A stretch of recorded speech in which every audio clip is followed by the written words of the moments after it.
रसिक श्रोत्यांना नमस्कार. आज आपण ऐकणार आहोत जयवंत दळवी लिखित सोहळा या कथासंग्रहातील निराळी मैत्री ही सुंदर कथा. ताराबाईंनी 50शी ओलांडली होती, मात्र त्या 50शीतल्या अजिबात वाटत नव्हत्या. पुन्हा बघणाऱ्याला विचारलं असतं तर त्यानं 40-42 असंच उत्तर दिलं असतं. खरोखरच त्या तेवढ्याच वयाच्या वाटायच्या. त्यांचा शरीराचा बांधा फार सुरेख होता. हेमंत हा त्यांचा मुलगा. तो आता 28 वर्षाचा आहे. पाठोपाठ 3 वर्षांनी नंदा झाली. ती 25 वर्षांची आहे. दोघांचीही लग्न झाली आहेत. हेमंत अमेरिकेत स्थायिक झाला आहे. दोघांची मिळून 2-3 नातवंड आहेत. पण ताराबाई आजी अजिबात वाटत नाहीत. हेमंतच्या मुलांना त्यांनी पाहिलेलंच नाही. नंदाची मुलगी त्यांना आजी म्हणून हाक मारते तेवढीच. बाकी सर्व गडी नोकर, भाजीवाला, कुणीही बाहेरचं माणूस त्यांना आजी म्हणत नाही, बाई म्हणतात. कारण त्या आजी दिसतच नाहीत. सडपातळ बांधा लग्नाच्या वेळी होता अगदी तसाच आहे. लग्नानंतर किंचितचा स्थूलपणा आला, पण तो त्यांना शोभत होता. तोंडावर डोळ्याखाली कुठं सुरकुती नाही. डोळ्याखाली काळी वर्तुळं नाहीत. काळे भोर आणि भरगच्च केस. सदैव हसरा चेहरा. विनोद सांगून दुसऱ्याचे विनोद ऐकून खळखळीत असण्याची भारी सवय. सर्व गोष्टीत कुतूहल. स्वयंपाकाची खूप आवड. कुठं वाचून ऐकून नवीन नवीन पदार्थ करण्याची हौस. सदैव कुठल्या तरी कामात गर्क असणार. 10 वर्ष झाली एकट्याच राहतात. 10 वर्षापूर्वी भाऊराव निघून गेले. रेल्वेत नोकरीला होते. चांगली नोकरी होती. ताराबाई शिक्षिका. त्यांची नोकरी अजून चालू आहे. भाऊराव कुठे गेले याचा काहीही पत्ता नाही. मी घर सोडून जातो आहे, शोध घेऊ नये, एवढी 2 ओळींची चिठ्ठी ठेवली होती. हेमंता शिक्षणासाठी म्हणून शिष्यवृत्ती घेऊन अमेरिकेला गेला होता. घरी 15 वर्षांची नंदा होती. चिठ्ठी वाचल्यानंतर त्यांनी थंडपणानं त्या चिठ्ठीची घडी केली आणि टेबलाच्या खणात ठेवून दिली. त्या रडल्या नाहीत, शांत राहिल्या. थोडा वेळ विचार करीत बसल्या, डोळे मिटून थंडपणानं. पहिली गोष्ट त्यांनी केली असेल तर हेमंतला पत्र लिहिलं. आज आपले भाऊ घर सोडून गेले. मी घर सोडून जातो आहे, शोध घेऊ नये, एवढी 2 ओळींची चिठ्ठी ठेवली होती. घर सोडण्याचं कारण काय ते ठाऊक नाही. भांडण वादावादी झालेली नव्हती. सारं काही ठीक चाललं होतं. ठीक आहे, मोठी आपत्ती कोसळली आहे असं मला वाटत नाही. माझं आयुष्य पूर्ववत सुरळीत चालू राहील. तू काळजी करू नकोस. गडबडीनं इथं येऊ नकोस. शोध घ्यायचा नाही असं मी ठरवलेलं आहे. तू तुझ्या अभ्यासावरचं लक्ष अजिबात उडू देऊ नकोस. ताराबाईंनी पत्र पोस्टात टाकण्यासाठी वरच्या कप्प्यात ठेवलं आणि त्यांनी नंदाला हाक मारली.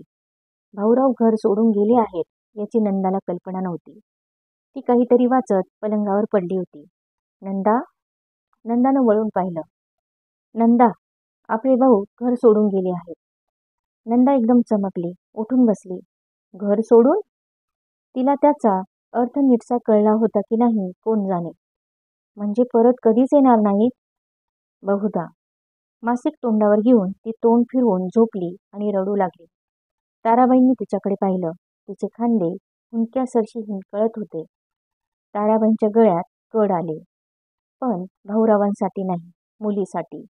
त्याच वेळी त्यांच्या मनात विचार आला, पत्र हाती पडेल तेव्हा हेमंतची काय स्थिती होईल? त्याचं सांत्वन करायला तिथं कोणी नाही. तो रडेल तेव्हा त्याच्या केसांवरून कोण हात फिरवणार? या विचारांनी त्यांच्या डोळ्याच्या कडा ओल्या झाल्या. त्या उठल्या आणि पलंगावर बसल्या. त्यांनी नंदाच्या केसावरून पाठीवरून हात फिरवला आणि म्हणाल्या, अगं, असं रडायचं नाही. यात आपला काही दोष आहे का? ठीक आहे म्हणायचं आणि पुढे जायचं. हातपाय गाळून भागेल का? त्या तिची पाठ थोपटत तशाच बसून राहिल्या. मग नंदा रडायची थांबली. तिनं विचारलं, पोलिसात कळवायला नको? शोध घ्यायला काकांना सांगायला नको? काही गरज नाही. ही चिठ्ठी वाच. त्यांनी टेबलच्या खणातली चिठ्ठी दाखवली. मग दोघीही समोरासमोर बसून जेवल्या. जेवणानंतर नंदाला आडवं पडायचं होतं.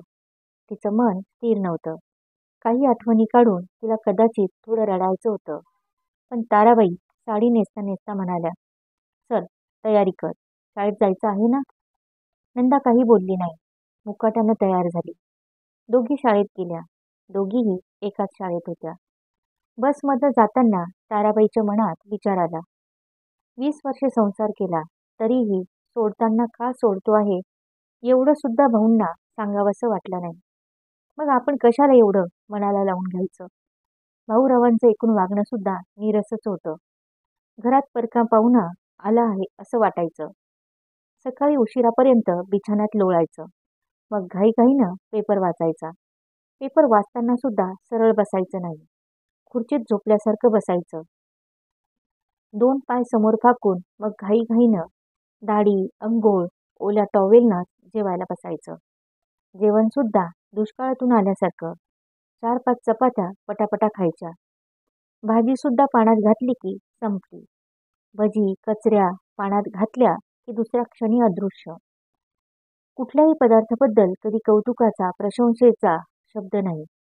संबंध दिवसातच एकूण बोलणं कमी. बाहेरच्याला वाटलं असतं, हे पेईंग गेस्ट आहेत का? फक्त जेवायला असतात. पॅन्ट, बुशशर्ट, चूल पोटावर पट्टा आवळलेला, घामासाठी छोट्या टॉवेलची घडी मानेवर, छोट्या हँडबॅगेत एक टॉवेल, पास आणि पानाच्या पुड्या, तोंडात पानाचा सदैव तोबरा, तोंड फुगवून पोट आवळून धरलेले. एखादा शब्द बोलायचं म्हणजे तोंड उघडून आकाशाकडे. हँडबॅग काखेत मारली की निघाले. ताराबाई बाजूला उभ्या असल्या तरी येतो म्हणून सांगणं नाही. रोज ऑफिसातनं यायला उशीर. रविवारी आणि सुट्टीच्या दिवशी कुणाकुणाच्या घरी पत्त्यांचे डाव दिवसभर. जेवायला घरी आले न आले काही निश्चित नाही. कधी मुलांबरोबर किंवा पत्नीबरोबर फिरायला गेले नाही. मुलांशी सुसंवाद नाही. काम करून घेण्यापुरती मुलं. दाढीला पाणी आणा, दाढीचं सामान धुवून ठेव, पानपट्ट्या घेऊन ये, असली कामं हेमंतनं आणि नंदानं करायची. कुणाचं प्रगती पुस्तक त्यांनी कधी पाहिलं नाही. कुणाला कधी प्रेमानं जवळ घेतलं नाही. मुलं तर त्यांना नेहमी घाबरून असायची. त्याच्या उलट ताराबाईंचा स्वभाव. त्यांना खळखळून हसायला हवं, विनोद करायला हवेत. शेजाऱ्या पाजाऱ्यांशी त्या खूप बोलायच्या. घरी तर दोन्ही मुलांशी मित्रमैत्रिणींसारख्या गप्पा मारायच्या, मोठमोठ्यानं हसायच्या. भाऊराव घरी असले तर शांतपणे पेपर वाचत बसलेले असायचे किंवा खुर्चीत मान मागं टाकून घोरत असायचे. ताराबाई शेजारच्या पुरुषांशी सुद्धा तशाच मोकळेपणानं बोलायच्या, खळखळून हसायच्या. ते मात्र भाऊरावांना आवडत नसे. अशा वेळी तिरकी मान करून ताठ डोळ्यांनी त्यांच्याकडे पाहण्याची त्यांची विशिष्ट लकब होती. त्यातनं व्यक्त होत असलेली नाराजी ताराबाईंच्या लक्षात यायची, पण त्यांनी कधी पर्वा केली नाही. एकाएकी भाऊराव निघून गेले म्हणून ताराबाईंच्या जीवनात पोकळी निर्माण झाली नाही. उलट मनावरचं एक ओझं उतरल्यासारखं वाटलं. त्यांनी पुन्हा पुन्हा स्वतःशीच चौकशी केली. असं चटकन उठून जायला काय विशेष घडलं? काहीही घडलेलं नव्हतं. हल्ली बरीच वर्ष ताराबाईंनी शरीर सुख देणं बंद केलं होतं. त्यांना स्वतःलाही त्यात सुख नव्हतं. त्या विरोध करायच्या, तरीही कधी कधी भाऊराव कार्यभाग साधायचे. जसं त्यांचं वचावचा जेवण तसंच हे. कधी सुरू झालं आणि संपलं याचा पत्ता नसायचा. ताराबाईवर ती एक सक्ती असायची. 7-8 दिवसांपूर्वी पुन्हा असा एक प्रसंग घडला, पण ताराबाईंनी प्रखर विरोध केला.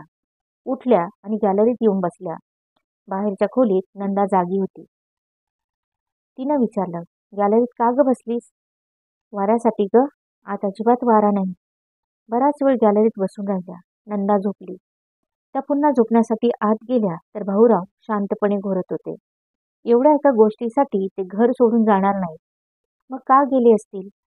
बाहेर कुणाशी लागेबंदे असतील? त्यांनी या गोष्टीवर फारसा विचार केला नाही. नंतरचे काही दिवस नातेवाईकांना, येणाऱ्या जाणाऱ्यांना सगळं सांगण्यात गेले आणि हळूहळू सारं शांत झालं. भाऊरावांचं अस्तित्व संपलं. कधी 10 वर्ष लोटली ते कळालं सुद्धा नाही. गेल्या 10 वर्षात 3 महत्वाच्या घटना भाऊरावांच्या गैरहजेरीत घडल्या. हेमंत शिष्यवृत्ती घेऊन अमेरिकेला गेला होता. तो चांगला पदवीधर झाला. परत येऊन लग्न करून गेला. नंदाचं पण लग्न झालं. ताराबाई कृतकृत्य झाल्या. नंदा आपल्या घरी गेल्यामुळे त्या आता एकट्या पडल्या होत्या. पण त्यांनी एकटेपणाही अंगवळणी पाडून घेतला. शाळेत चांगला वेळ जायचा. उरलेल्या वेळेत वाचन. 2-3दा त्यांनी ट्रॅव्हल कंपनीबरोबर उत्तरेच्या दक्षिणेच्या यात्रा केल्या. त्या यात्रेत त्यांच्या गोड स्वभावामुळे कुणाकुणाशी मैत्री पण झाली. पत्रव्यवहार वाढला. अशाच एका यात्रेत त्यांना प्राध्यापक मनेरीकर भेटले. आत्तापर्यंतच्या यात्रेत त्यांना असे कितीतरी स्त्रीपुरुष भेटले. काहींनी पत्र पाठवली, भेटकार्ड पाठवली. ही मैत्री काही दिवस टिकली आणि मग विस्मृतीत गेली. नावं आणि चेहरेही आठवेनासे झाले. तसंच मनेरीकरांच्या बाबतीत झालं. दक्षिणेतल्या यात्रेत ते बरोबर होते. कधी संधी मिळाली तर बसमध्ये शेजारी बसायचे. कधी चॉकलेटचा तुकडा मोडून द्यायचे. स्वतः चॉकलेट खूप खायचे. एकदाच त्यांनी विचारलं, तुमचे मिस्टर कुठं असतात? मिस्टर नाहीत. एवढंच त्यांनी गडबडीने उत्तर दिलं. मनेरीकरांनीही आणखी काही विचारलं नाही. त्यांनी फक्त बारकाईनं पाहणी केली. बाईच्या गळ्यात मंगळसूत्र नव्हतं. ताराबाईंनी ते कधीच काढून ठेवलं होतं. बाईंच्या कपाळावर लाल कुंकू होतं. काही वेळा साडीला मॅचिंग कुंकू दिसायचं. रोज फुलांचे गजरे घेऊन माळायच्या. मनेरीकरांचं कुतूहल वाढलं होतं, पण त्यांनी आणखी काही चौकशी केली नाही. मुलं? मनेरीकरांनी सहज विचारलं. थोरला मुलगा अमेरिकेत आहे. धाकटी मुलगी लग्न झालंय. तिचा नवरा इंजिनियर आहे. घरी आणखी कोण, असा प्रश्न विचारायची मनेरीकरांची इच्छा होती, पण त्यांनी काही विचारलं नाही. मनेरीकर आपल्या मागं लागलेत असं ताराबाईंना कधी वाटलं नाही. ते गळ्यात एक मोठा कॅमेरा अडकवून एकटेच फिरायचे. फिरता फिरता ताराबाई समोर आल्या तर गोड हसायचे. त्यांचं हसणं गोड होतं. बोलणं शांत आवाजात आणि अदब ठेवून. बघताना आपल्याला छेदून आरपार बघतायत असं वाटायचं. बघता बघता आतल्या आत एखादा गहन विचार करीत आहेत असा भास व्हायचा. उंच, सडपातळ, वर्ण काळसर, आखूड केस, किंचित भुरकट पिकलेले, पांढुरकी झाक असलेले, चौकस डोळे. यात्रेच्या शेवटी त्यांनी ताराबाईंचा हात हातात घेतला आणि म्हटलं, आठवण ठेवा, भेटू कधीतरी असेच, कधी भेटलो तर. त्यांनी अचानक हात पुढे केला आणि आपण हात हातात दिला. याचं ताराबाईंना क्षणभर वैषम्य वाटलं. पण दुसऱ्या क्षणी त्यांनी यात्रेतल्या इतर बायकांचे, पुरुषांचे हात हातात घेतले आणि तसंच हस्तांदोलन केलं. तेव्हा ताराबाई विसावल्यासारख्या झाल्या. मनेरीकर वळले आणि टॅक्सीत बसले. बसता बसता ताराबाई आणि आणखी कुणीतरी दोघं त्यांना टॅक्सीत बोलवावं की काय असं त्यांना वाटलं. पण तेवढ्यात टॅक्सी सुरू झाली. दोघी तिघींच्या बरोबरीनं ताराबाई टॅक्सीनं घरी आल्या. घराचं कुलूप उघडून आत गेल्या. तो दिवस त्यांनी लोळून काढला. नंदा जेवण घेऊन आली होती. संध्याकाळी ती घरी गेली. दुसऱ्या दिवसापासून शाळा सुरू झाली. आपल्या छोट्याशा कॅमेऱ्यानं त्यांनी बरेच फोटो काढले होते. ते मिळाले तेव्हा बराच वेळ त्या फोटो बघत बसल्या. समुद्रकिनारा, डोंगर, देवळं यांचे फोटो सुरेख आले होते. यात्रेतल्या लोकांचेही त्यांनी फोटो काढले होते. त्यातली ती माणसं त्यांनी पुन्हा निरखून पाहिली. कुठल्याही फोटोत मनेरीकर आले नव्हते. एका फोटोत ते दूरवर पाठमोरे उभे होते. तेच की दुसरे कोणी तेही कळत नव्हतं.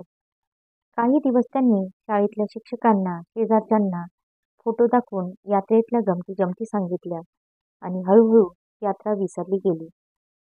फोटो अल्बममध्ये गेले. ताराबाई नित्याच्या कामाला लागल्या. एकदा संध्याकाळी दारावरची बेल वाजली. ताराबाई नुकत्याच शाळेतून आल्या होत्या. धावत गेल्या आणि त्यांनी दार उघडलं. दारात मनेरीकर उभे होते. येऊ का? हसत त्यांनी विचारलं. बहुधा कॉलेजातून आले होते. अंगावर सूट होता आणि विशेष रुबाबदार दिसत होते. या ना, बसा. ताराबाई मनातल्या मनात विचार करीत होत्या. यांना पत्ता कसा कळाला? यात्रेमध्ये त्यांनी पत्ता विचारला नव्हता आणि मीही सांगितला नव्हता. बसा हं, पाणी आणते, असं म्हणत ताराबाई घाईघाईनं आत गेल्या. तेवढ्यात मनेरीकरांनी इकडून तिकडे मान फिरवीत संबंध खोली पाहून घेतली. त्यांचं लक्ष समोरच्या भिंतीवरच्या फोटोवर गेलं. ताराबाई आणि भाऊराव यांच्या लग्नाच्या वेळी काढलेला फोटो होता. फोटोतही ताराबाई उमद्या आणि प्रफुल्लित दिसत होत्या. भाऊराव शुष्क आणि फुरंगटलेले दिसत होते. ते फोटोकडेच काही क्षण बघत राहिले, विशेषतः भाऊरावांकडे. ताराबाई पाणी घेऊन जवळ आल्या तेव्हा परदेशी परफ्यूमचा वास आला. तुम्हाला परफ्यूमची आवड दिसते, त्या एकदम गमतीदार हसल्या आणि समोर बसल्या. हा कुठला परफ्यूम आहे? मनेरीकरांना बोलायला काहीतरी विषय हवाच होता. नाहीतर त्या कोणता परफ्यूम वापरता याला महत्त्व नव्हतं. यार्डले. जेन्युइन परफ्यूम मिळणं कठीण असतं. अनेकदा बाटली यार्डलेची आणि आत दुसरंच काहीतरी असतं. मग फसगत होते. त्या सांगत होत्या. पाण्याचा व्हिस्कीसारखा एक एक घोट घेत मनेरीकर त्यांना लक्ष देऊन पाहत होते. ताराबाई पुढे म्हणाल्या, निळ्या बाटलीतलं इव्हिनिंग इन पॅरिस म्हणजे मला अत्यंत प्रिय. पण तो परफ्यूम हल्ली कुठंच मिळत नाही. एकेका गोष्टीचा एकेकाला शौक असतो, तसा असावा म्हणजे त्यात मन रमते. ग्लास टेबलावर ठेवीत मनेरीकर म्हणाले, एकूण आपली दक्षिणेची ट्रीप फार सुरेख झाली नाही? मनेरीकरांनी विचारलं. खरंच, अजूनही आठवण आली की खूप बरं वाटतं. असं म्हणून त्या उठल्या आणि त्यांनी फोटोंचा अल्बम आणून त्यांच्या हाती दिला. देता देता गमतीदार हसल्या आणि म्हणाल्या, आमच्या फोटोग्राफीला मात्र असू नका हं. एक एक पान उलटत त्यांनी फोटो पाहिले. कुठल्याच फोटोत आपण नाही हे त्यांच्या लक्षात आलं. अल्बम मिटून ठेवीत ते म्हणाले, छान आहेत फोटो. त्यांनी आपली बॅग उघडली आणि एक पाकीट ताराबाईंच्या हाती दिलं. ताराबाईंनी उघडून पाहिलं. त्यात ट्रिपचे फोटो होते. मोठ्या आकाराचे. नावाजलेल्या फोटोग्राफरनं काढावे तसे ते फोटो होते. बघता बघता ताराबाई रंगून गेल्या. अनेक फोटोत वेगवेगळ्या अँगलमध्ये ताराबाई दिसत होत्या. त्याशिवाय 3 फोटो फक्त ताराबाईंचेच होते. त्यांना आश्चर्य वाटलं. हे यांनी कधी काढले? आपले लक्ष नसताना. सर्व फोटोत त्यांच्या तोंडावर प्रसन्न हास्य होतं. फोटो बघता बघता त्या तशाच हसल्या आणि म्हणाल्या, फारच सुंदर आले आहेत फोटो. ते माफक पण प्रसन्न हसले. त्यांनी पाकीट बंद करून त्यांना देण्यासाठी पुढं केलं. तुमच्यासाठीच आहेत ते. ओ, थँक यू. ताराबाईंना खरोखरच आनंद झाला. थोडा वेळ बोलत बसले. त्यांच्यापाशी बोलायला काही विषय नव्हता. मग चहा घेऊन ते उठले. हस्तांदोलनासाठी हात हातात घेतील या भीतीनं ताराबाई थोड्या दूर उभ्या राहिल्या. येतो. चालेल ना परत आलो तर? वा, कधीही कधीही या. You are welcome, most welcome. काही नाही, जरा बरं वाटतं. आज आलो, खूप बरं वाटलं. त्या छानशा हसल्या. ते वळले आणि बुटांचा आवाज करीत निघून गेले. त्यांना प्रश्न पडला, हे खरोखर का आले असतील? फक्त फोटो देण्यासाठी? त्यांनी नकळत असे माझे फोटो का काढले? काही हेतू असेल का त्यांचा? या फोटोंच्या प्रती त्यांच्याकडेही असतील का? त्यांना त्यांचा काय उपयोग? हे सारं कशासाठी? त्यांना एकाही प्रश्नाचं उत्तर मिळालं नाही. एकच गोष्ट जाणवली. गेल्या 10 वर्षात असा येणारा हा एकटाच. त्यानंतर 15-20 दिवसांच्या अंतरानं मनेरीकर दोनदा आले. अर्धा तास हसत खेळत गप्पा गोष्टी केल्या आणि निघून गेले. ते आले म्हणजे ताराबाई दरवाजा उघडाच ठेवायच्या. शेजारा पाजारांच्या कुतूहलाने फेऱ्या व्हायच्या. काही बायकांनी चेष्टेखोरीनं चौकशीही केली. हे काय येतात? ताराबाई अवघडल्या. भाऊराव का निघून गेले याला जसं उत्तर नाही, तसं मनेरीकर काय येतात यालाही उत्तर नव्हतं. सहजच असं सांगून पाहिलं, पण कुणाला खरं वाटलं नाही. हे प्रेम प्रकरण आहे? याच्याशी ताराबाई लग्न करणार आहेत असाही निष्कर्ष सर्वांनी काढला. त्याला उत्तेजनही दिलं. ताराबाईंनी लग्न केलंच पाहिजे, असं एकटं राहण्यात काही अर्थ नाही, असंही काही जण म्हणाले. त्यावर ताराबाई नेहमीसारख्या हसल्या. असेच मनेरीकर पुन्हा एकदा आले. त्यावेळी नंदा आलेली होती. पण गंमत म्हणजे दोघांनाही अवघडल्यासारखं वाटलं नाही. नंदानं फोटो पाहिले होते आणि मनेरीकर कोण हे तिला ठाऊक होतं. तीही समंजस होती, बोलली नाही. पण अशा जोडीदाराची आईला गरज आहे हे तिनं गृहीत धरलं होतं. ती थोडा वेळ बसली, मनेरीकरांशी बोलली आणि निघून गेली. आज मनेरीकरही प्रसन्न हसत होते. त्यांनी बॅग उघडली आणि एक पुडकं ताराबाईंच्या हाती दिलं. काय आहे? उघडून तर बघा. उघडून बघताच ताराबाई चक्क वर उडाल्या. हर्षभरानं खळखळून हसल्या. मनेरीकर पायावर पाय टाकून फक्त बघत होते. स्वतःशीच हसत होते. इव्हिनिंग इन पॅरिसच्या निळ्याभोर 2 बाटल्या होत्या. पॅकिंग उघडल्याबरोबर वास दरवळला. ताराबाईच नव्हे तर मनेरीकरही सुखावून गेले. कुठं मिळाले या तुम्हाला? त्यांनी मोठ्या कौतुकाने विचारलं. मनेरीकर काही बोलले नाहीत, फक्त मंदसे हसले. त्या आत गेल्या आणि पैसे घेऊन आल्या. 100च्या 5 नोटा. एकेकाची 200-250 तरी किंमत असणारच. मान हलवीत मनेरीकर म्हणाले, प्लीज माझा असा अपमान करू नका. पण हे फार होतंय हो. मुळीच नाही, यात गंमत आहे. तुम्हाला आणि मलाही किती आनंद झाला असेल, त्याचं मोल करता येईल का? प्लीज असं करू नका. ताराबाईंनी पैसे ठेवून दिले. अर्धा पाऊण तास गप्पा केल्या आणि मनेरीकर निघून गेले. बाटल्या आणल्या म्हणून नाही, पण मनेरीकरांच्या येण्यानं ताराबाईंना अलीकडे आनंद वाटू लागला होता. कोणीतरी जीवाभावाचा मित्र येऊन गेल्यासारखं वाटायचं. मनेरीकरांशी काही वैयक्तिक सल्लामसलती कराव्यात असं वाटे. एकमेकांच्या कुटुंबाबद्दल बोलणी निघत. काही खाजगी विचार असला तरी मनेरीकरांशी बोलून दाखवावा असं वाटे. मनेरीकरांची सखोल विचार करण्याची पद्धती होती. शांतपणे धीमेपणाने बोलत. ते पटल्यासारखं वाटे. आता 1.5 वर्ष झालं. 1.5 वर्षात ते 2दा आपल्या बायको मुलांना घेऊन आले. त्यांचे संबंध ताराबाईंना नेहमीच नॉर्मल वाटले. त्यांनी ताराबाईंना बोलवलं, पण ताराबाई अजून गेल्या नाहीत. मुद्दाम गेल्या नाहीत असं नाही, जातील कधीतरी. परवा अचानक साडी घेऊन आले. उंची होती. म्हणाले, वाढदिवसाची? अहो, पण माझा आज वाढदिवस नाही. त्या धबधब्यासारख्या खूप हसल्या. तुमचा वाढदिवस कधी तो मला माहीत नाही. विचारलं तर तुम्ही तो सांगणार नाही. साडी त्या दिवसाची म्हणून घ्यायची. Thank you. Many happy returns of the day. आजच असं म्हणतो. थँक्स. माझा वाढदिवस 15 ऑगस्ट. वा, म्हणजे खूप जवळचा आणि सुट्टीचा दिवस. तुमच्या वाढदिवसाची संबंध राष्ट्राला सुट्टी असते. ते मंदसे हसले. ताराबाई मात्र हिंकळत हसल्या. 15 ऑगस्टलाही ते परत आले. तीच साडी नेसून ताराबाईंनी केक कापला. मनेरीकरांची बायको आली होती. नंदा जावई होते. वेळ मजेत गेला. ताराबाईंना एक संशय मात्र आला. वाढदिवसाच्या दिवशी तो प्रकर्षानं जाणवला. सर्वजण मनेरीकरांकडे एका वेगळ्या दृष्टीने बघतात. मनेरीकरांची बायकोसुद्धा.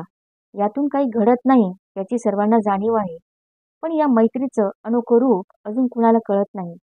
प्रत्येकजण काहीतरी शोधण्याच्या दृष्टीनं मनेरीकरांकडे पाहतो, पण ते प्रत्यक्षात काय चाललंय हे मनेरीकरांनाही कळत नसावं. हे कशासाठी येतात, हेतू काय, कुणालाच काही कळत नाही. अशी जवळजवळ 2 वर्षे गेली. आता सर्वांनी मनेरीकरांना घरचा माणूस म्हणून स्वीकारला आहे. कधीतरी अधनमधनं ते जेवायला राहतात. कधीकधी सोबतीला नंदा असते, जावई असतो. ते मनेरीकरांशी मनमोकळेपणानं बोलतात. तेव्हा त्यांनाही मनेरीकर आपले कोण आहेत ते कळत नाही, पण मित्रभावनेत अडचण येत नाही. हेमंतच्या प्रत्येक पत्रात मनेरीकरांची चौकशी असते.